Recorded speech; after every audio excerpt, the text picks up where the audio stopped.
A racist description of Mexican immigrants marked Donald Trump's dramatic entrance to the presidential race in 2016. They're bringing drugs, they're bringing crime, they're rapists. He then vowed to build a border wall. We're going to build the wall. Mexico's going to pay for the wall.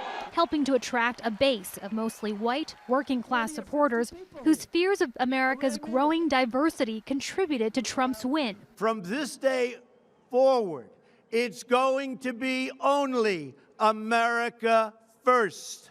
America first. The wall Trump built, though, fell far short of what he promised. These prototypes never advanced past the testing phase.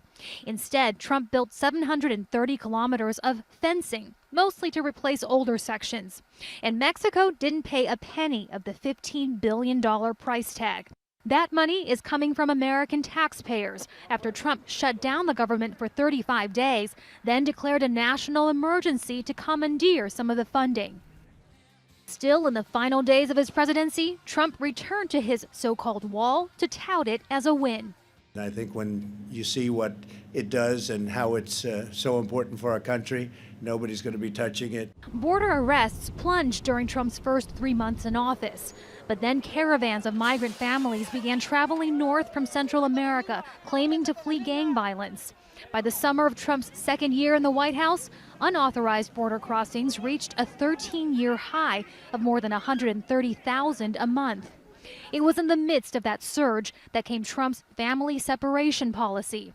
Federal agents took more than 4,000 children from their parents at the border, a practice that drew widespread condemnation.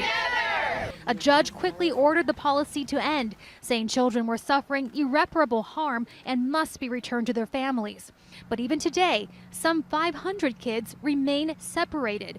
In its haste to do Trump's will, the U.S. government had lost track of their parents.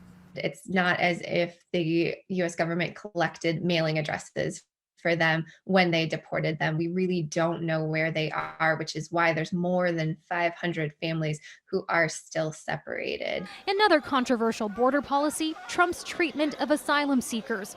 In 2019, the U.S. government stopped giving them conditional entrance into the country. Now, some 60,000 asylum seekers have been forced to wait in Mexico for a turn to see a U.S. judge. That, coupled with new COVID restrictions, slowed unauthorized border crossings to a trickle last spring. But now the numbers are rising anew. It's likely that people have renewed hope for how the southern border will operate with the new and incoming president. Trump's legacy on immigration is still to be determined by the U.S. Supreme Court, which dealt him a blow when it had ruled earlier that an Obama-era program protecting young, undocumented immigrants could remain.